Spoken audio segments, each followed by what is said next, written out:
यह एकत्व का अनुभव मतलब हमें मानना पड़ेगा कि संपूर्ण सृष्टि केवल जड़ सागर है।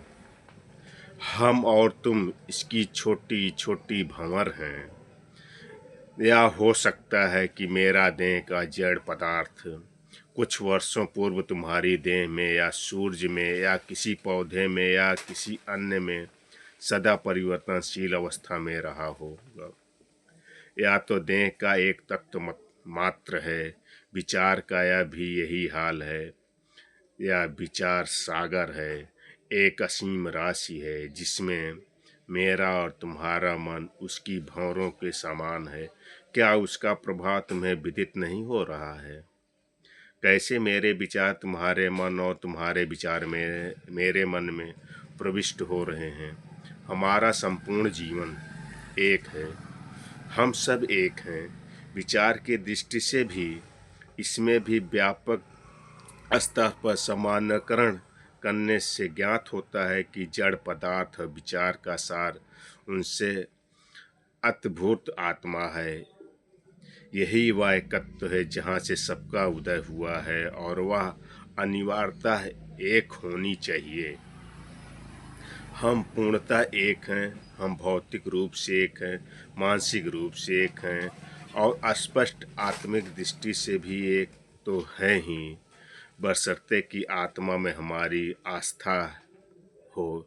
यही एकत्व वह तत्व है जिसे आधुनिक विज्ञान दीनानुदीन प्रमाणित कर रहा है। और मनुष्य से कहा जाता है कि तुम वही हो जो एक साधारण कीट है। पिछले जन्म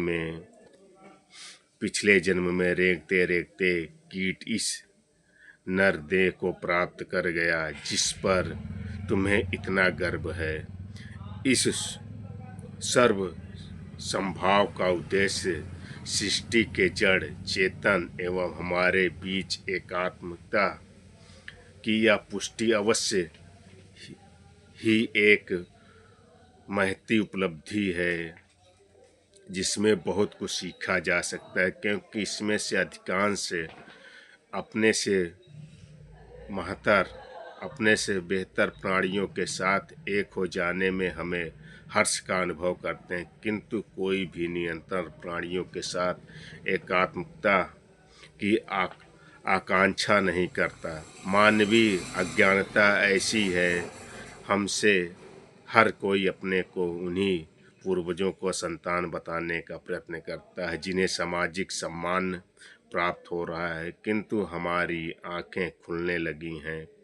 सत्य अपने को अधिकाधिक अभिव्यक्त करने लगा है और धर्म के क्षेत्र में वह सचमुच एक महान लाभ है। अद्वैत का भी लक्ष्य बिल्कुल यही है जो मेरे इस व्यक्तित्व का विषय है। आत्मा इस जगत का सार तत्व है। आत्मा ही समस्त जीवों को केंद्र स्थल है।